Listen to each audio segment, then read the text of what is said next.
ত্রয়োদশ জাতীয় সংসদ নির্বাচনকে সামনে রেখে নতুন দিনের বাংলাদেশ গড়ার প্রত্যয়ে আনুষ্ঠানিকভাবে উদ্বোধন হলো বিএনপির অফিসিয়াল নির্বাচনী থিম সং।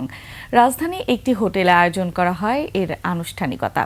অনুষ্ঠানে বিএনপির সিনিয়র যুগ্ম মহাসচিব অ্যাডভোকেট রুহুল কবির রিজভী বলেন, ফ্যাসিবাদের ভয়াবহ আক্রমণের কারণে দীর্ঘদিন নির্বাচনী আমেজ ছিল না। ভোটারদেরকে ধানের শীষ প্রতীক ভুলিয়ে দেওয়ার অপচেষ্টা হয়েছিল উল্লেখ করে তিনি বলেন, এই প্রতীক শেখ হাসিনা যেমন মুছে দিতে পারেনি, অন্যরাও পারবে না। রাশেদ রায়হানের রিপোর্ট। লিলি বিউটি সোপ, যার অ্যান্টি এজিং গুণ তারুণ্য ধরে রেখে ত্বকে করে উজ্জ্বল। তারুণ্যময় উজ্জ্বল ত্বকের জন্য রিমার্ক।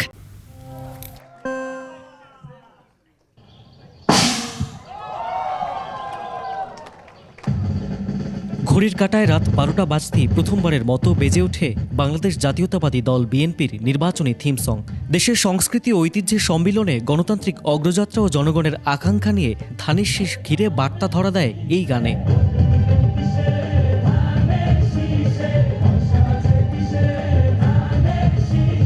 বিএনপির কেন্দ্রীয় নির্বাচন পরিচালনা কমিটির নেতৃবৃন্দকে সঙ্গে নিয়ে নির্বাচনী থিম সংয়ের আনুষ্ঠানিক উদ্বোধন করেন দলটির সিনিয়র যুগ্ম মহাসচিব রুহুল কবির রিজভী। বুধবার রাতের রাজধানীর গুলশানে আয়োজিত অনুষ্ঠানে দলীয় নেতাকর্মীদের পাশাপাশি অংশ নেন অভিনেতা, ক্রীড়াবিদ এবং শিল্পী ও কলাকুশলীরা। শুভ উদ্বোধন ঘোষণা করছি। বিএনপির নির্বাচন পরিচালনা কমিটির সদস্য সচিব এবং দলের সিনিয়র যুগ্ম মহাসচিব রুহুল কবির রিজভী বলেন, ফ্যাসিবাদের ভয়াবহ আক্রমণের মুখে নির্বাচনী উৎসব ফিকে হয়ে গেছিল।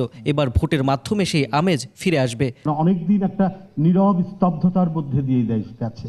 ফ্যাসিবাদের ভয়াবহ আক্রমণের মুখে আমাদের সেই উৎসব, নির্বাচনী উৎসবের যা ঐতিহ্য এবং এটাকে কেন্দ্র করে মানুষের মধ্যে যে আমেজ তৈরি হতো, সেটা অনেকটাই ফিকে হয়ে গিয়েছিল। এমন একটি রাষ্ট্রীয় দর্শনে আমরা বিশ্বাস করি যেটি বাংলাদেশী জাতীয়তাবাদ, এবং তার প্রতীক হচ্ছে ধানের শীষ।